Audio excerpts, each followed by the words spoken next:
What is the chain link in between Srirangpattan and Mandya office? Talented ಮನುಷ್ಯ ಯಾರು sir? ಅದೊಂದ್ಸಲಿ ತನಿಖೆ ಆಗ್ಲಿ, automatic ಇದೆಲ್ಲ ಆಚೆ ಬಂದ್ಬಿಡ್ತದೆ. ನಾನಿವಾಗ ವಿಡಿಯೋ ಮೇಲೆ ಬಂದು ಹೇಳಿದ್ರೆ ಕೌಂಟರ್ ವಿಡಿಯೋ ಬರ್ತದೆ, ಅಲ್ಲಿಂದ ಹೈಕೋರ್ಟ್ಗೆ ಹಾಕ್ಬಿಡ್ತೀವಿ, ಶ್ರೀರಂಗಪಟ್ಟಣ ಕೋರ್ಟ್ ನಲ್ಲಿ ಹಾಕ್ಬಿಡ್ತೀವಿ. ಯಾವ ರೀತಿಯಿಂದ ಎದುರಿಸ್ತಾರೆ, ಎಲ್ಲೂ ಹೇಳಲ್ಲ ಅವ್ರ ಕನೆಕ್ಷನ್ ಏನಿದೆ ಆ ಆಫೀಸಿಂದ ಅಂತ. ಅರ್ಥ ಆಯ್ತು ನಾನು ಹೇಳ್ತಾ ಇರೋದು? ಒಂದ್ಸಲಿ ಬಂದು ಹೇಳಿ ಅವರು ಯಾರು ಕೂತಿರೋದು ಅಲ್ಲಿ ಮಂಡ್ಯ ಆಫೀಸ್ನಲ್ಲಿ ಅಂತ.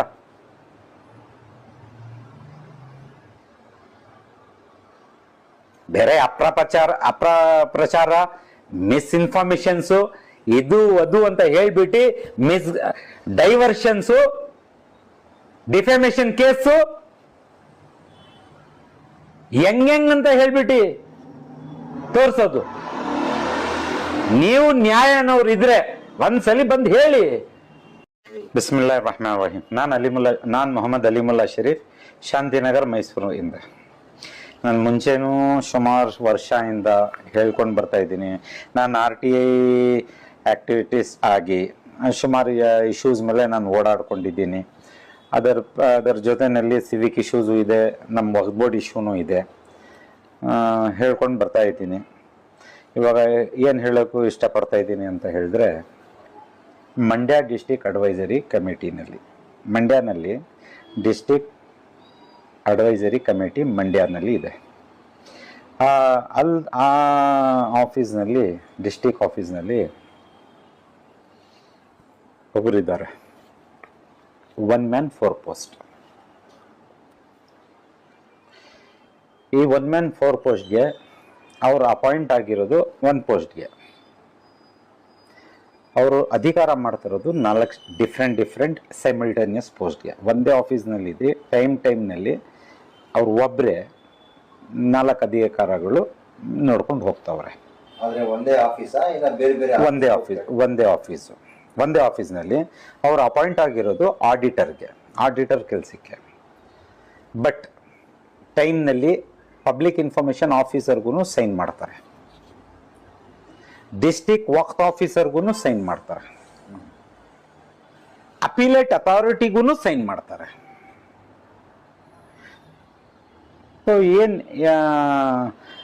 ಏನ್ ಹೇಳಕ್ ನಾನು ಇಷ್ಟಪಡ್ತಾ ಇದ್ದೀನಿ ಅಂತ ಹೇಳಿದ್ರೆ, ಇವಾಗ ಸರ್ಕಾರ ಕಡೆಯಿಂದ ಇರಲಿ ಇಲ್ಲ ವಕ್ಫ್ ಬೋರ್ಡ್ ಕಡೆಯಿಂದ ಇರಲಿ, ಇವ್ರ ಬಗ್ಗೆ ಏನೋ ಕೇಳಿದ್ರೆ ಸರ್ಕಾರದ ಕಡೆಯಿಂದ ನಾನು ಕ್ವಶನ್ ಮಾಡಲಿಲ್ಲ. ನಾನು ಕ್ವಶನ್ ಹಾಕಿದ್ದೀನಿ ಬೇರೆ ರೀತಿಯಿಂದ. ಅಂದರೆ ಡಿಸ್ಟಿಕ್ ವಕ್ಫ್ ಅಡ್ವೈಸರಿ ಕಮಿಟಿಗೆ ನಾನು ಕ್ವಶನ್ ಮಾಡಿದ್ದೀನಿ, ಏನು ಸಂಬಳ ತಗೊಳ್ತಾವ್ರೆ ಇವರು ಅಂತ. ಸಂಬಳದ್ದು ಲೆಕ್ಕನೇ ತೋರಿಸಲ್ಲ. 4 ಅಧಿಕಾರ ಮಾಡೋದು ಟೈಮ್ನಲ್ಲಿ ಎಷ್ಟು ವಿಡ್ರಾ ಮಾಡ್ತವ್ರೆ, ಎಷ್ಟು ಬಿಲ್ ಮಾಡ್ತವ್ರೆ, ಇಲ್ಲ ಒಂದೇ ಬಿಲ್ನಲ್ಲಿ ಇವರು ಯಾವುದೋ ಒಂದು ಕಾರಣದಿಂದ ಅಧಿಕಾರ ಮಾಡ್ತವ್ರೆ, ಇಲ್ಲ 4 ಪೋಸ್ಟ್ಗೆ ಕುತ್ಕೊಂಡು 4 ಸ್ಯಾಲರೀಸ್ ತಗೊಳ್ತವ್ರೆ, ನೋಡೋಣ ಅಂದರೆ ತೋರಿಸಲ್ಲ. ಬಟ್ ಇದೇ ಕ್ವಶನ್ನು ಒಂದು ಮೇಲ್ಗಡೆ ಬರೆದಿದ್ದೀನಿ.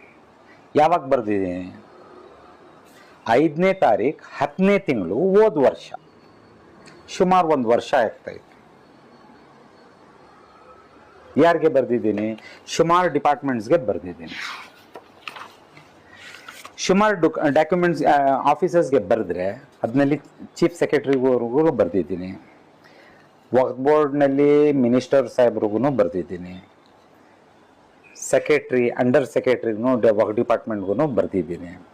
ಪ್ರಾಬ್ಲಮ್ ಏನಿದೆ ಅಂದರೆ, ಅಲ್ಲಿಂದ ಕರೆಸ್ಪಾಂಡೆನ್ಸ್ ವಕ್ಫ್ ಬೋರ್ಡ್ಗೆ ಹೋಗ್ತದೆ. ಏನಿದೆ ಇದರದ್ದು ಮಾಹಿತಿ ಮಾಡಿಬಿಟ್ಟು ನಮಗೆ ಒಂದು ಕಾಪಿ ಕಳಿಸ್ಬಿಟ್ಟು ಅಲ್ಲಿನವ್ರಿಗೆ ಒಂದು ಕಾಪಿ ಕೊಡಿ ಅಂತ. ಅದು ಆ್ಯಸ್ ಪರ್ ದಿ ಪ್ರೊಸೀಜರ್ ಹಂಗೆ. But my main problem is Bengaluru state board of ಔಕಾಫಿಂದ ಒಂದು ಲೆಟರ್ ಆಚೆ ಬರಲ್ಲ. ಯಾರಿಲ್ಲಿ ಕಂಟ್ರೋಲ್ ಮಾಡ್ತಾ ಇರೋದು? 1 ವರ್ಷ ಆದ್ರೂ ಜವಾಬ್ ಬರಲಿಲ್ಲ ಅಂದರೆ ಸ್ವಲ್ಪ ಯೋಚನೆ ಮಾಡಬೇಕಾಗಿರ್ತದೆ. ಇಲ್ಲ ಹೇಳಿ, ಯಾವ ರೀತಿಯಿಂದ ಬರೆದ್ರು ಸ್ವಲ್ಪನೂ ಕಿವಿ ಮೇಲೆ ಮೊಯ್ನು ಹೋಗಲ್ಲ ಇವ್ರಿಗೆ.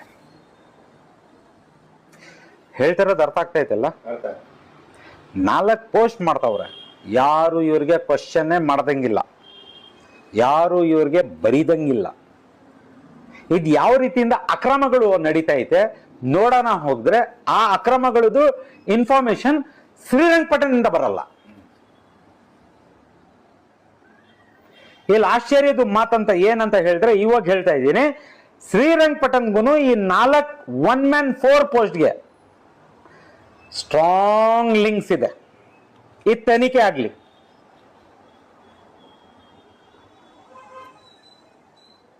ಯಾರು ಏನು ಅಂತ ನೀವು ಕೇಳೋಕೆ ಹೋಗ್ಬಿಡಿ, ನಾನು ಹೇಳಲ್ಲ. ತನಿಖೆಗೆ ಒಂದು ಕಮಿಟಿ ರಚನೆ ಮಾಡಲಿ, ಅವಾಗ ನಾನು ಅಲ್ಲಿ ತೋರಿಸ್ತೀನಿ ಏನೇನ್ ಇಲ್ಲಿ ಅಕ್ರಮಗಳು ನಡೀತಾ ಐತೆ, ಅಲ್ಲಿ ಏನೇನ್ ಆಸ್ ಎ ಆಡಿಟರ್ ಎಲ್ಲ ಸೆಟ್ರೇಟ್ ಆಗ್ತಾ ಐತೆ.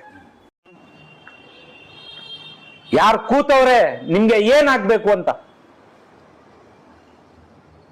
ಇಲ್ಲ ಅಂದ್ರೆ ತನಿಖೆಗೆ ಒಂದ್ ಲೆಟರ್ ಬರೀರಿ, ನನ್ಗೆ ವಾರ್ನಿಂಗ್ ಕೊಡ್ತೀರಲ್ಲ, ಹೈಕೋರ್ಟ್ಗೆ ಹೋಗ್ಬಿಡ್ತೀವಿ, ಶ್ರೀರಂಗಪಟ್ಟಣಗೆ ಹೋಗ್ಬಿಡ್ತೀವಿ ಅಂತ ಹಿಂಗ್ ಬರ್ತಾ ಐತೆ, ಒಂದ್ ತನಿಖೆಗೆ ರೆಫರ್ ಮಾಡೋಣ ಅಂತ ಹೇಳ್ಬಿಟ್ಟು ರೆಫರ್ ಮಾಡಿ, ನೀವೇ ನೋಡೋಣ.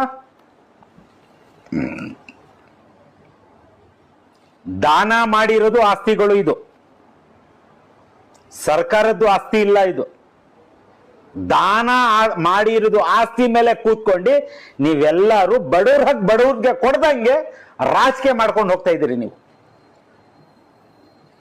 ಅಲಿಗೇಷನ್ಸ್ ಇಲ್ಲ, ಸತ್ಯಾಂಶ. ಪ್ರೂಫ್ ಬೇಕಾಗಿದ್ರೆ ಒಂದು ನೋಟಿಸ್ ಇಶ್ಯೂ ಮಾಡಿಸಿ, ನನಗೆ ಕೊಡ್ತೀನಿ ಪ್ರೂಫ್. ಇಲ್ಲಾಂದ್ರೆ ತನಿಖೆಗೆ ಬರೀರಿ, ಇಲ್ಲಾಂದ್ರೆ ನನಗೆ ಒಂದು ಲೀಗಲ್ ನೋಟಿಸ್ ಇಶ್ಯೂ ಮಾಡ್ರಿ.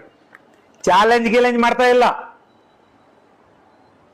ನೀವು ಯಾವ ರೀತಿಯಿಂದ ಅಕ್ರಮಗಳಿಂದ ನೀವು ಮಾಡಿ ಬದುಕಿದ್ದೀರಿ ಬಡವ್ರ ಹಕ್ ಮೇಲೆ, 10 ವರ್ಷಕ್ಕೆ ನಾವು ಟೈಮು ತಗೊಳ್ಳಲ್ಲ. Bengaluru state board of Auqaf ಅಲ್ಲಿ ನಾನು ಒಂದು ಮನವಿ ಮಾಡ್ಕೊಳ್ತಿರೋದು ಇವಾಗ. ಸುಮಾರು ಸಲ ಮಾಡ್ಕೊಂಡಿದ್ದೀನಿ, ಇವಾಗ್ಲೂ ಮಾಡ್ತಾ ಇದ್ದೀನಿ. ದಾಖಲೆ ಆಚೆ ಬರ್ತಾ ಇಲ್ಲ ನಿಮ್ಮ ಆಫೀಸಿಂದ.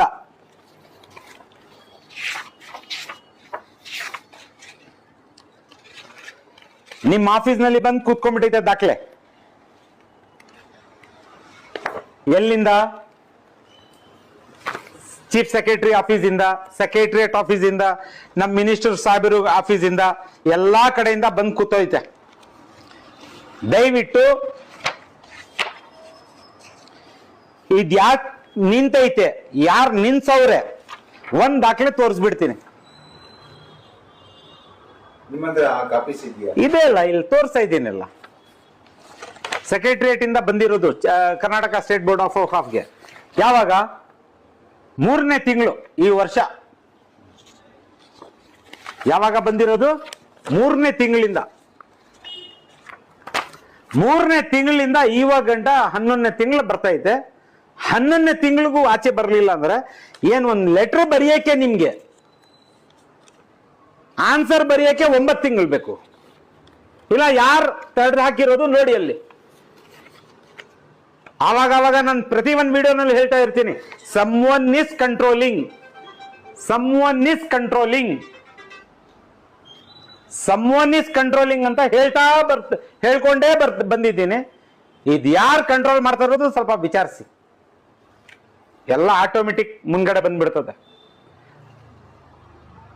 ಮಿಸ್ಸಿಂಗ್ ಲಿಂಕ್ಸ್ ಎಲ್ಲ ಜಾಯಿನ್ ಆಗ್ತದೆ. ಟ್ರಾನ್ಸ್ಪರೆನ್ಸಿಗೋಸ್ಕರ ಇದೆಲ್ಲ ಧ್ವನಿ ಎತ್ತರದು ನಾನು.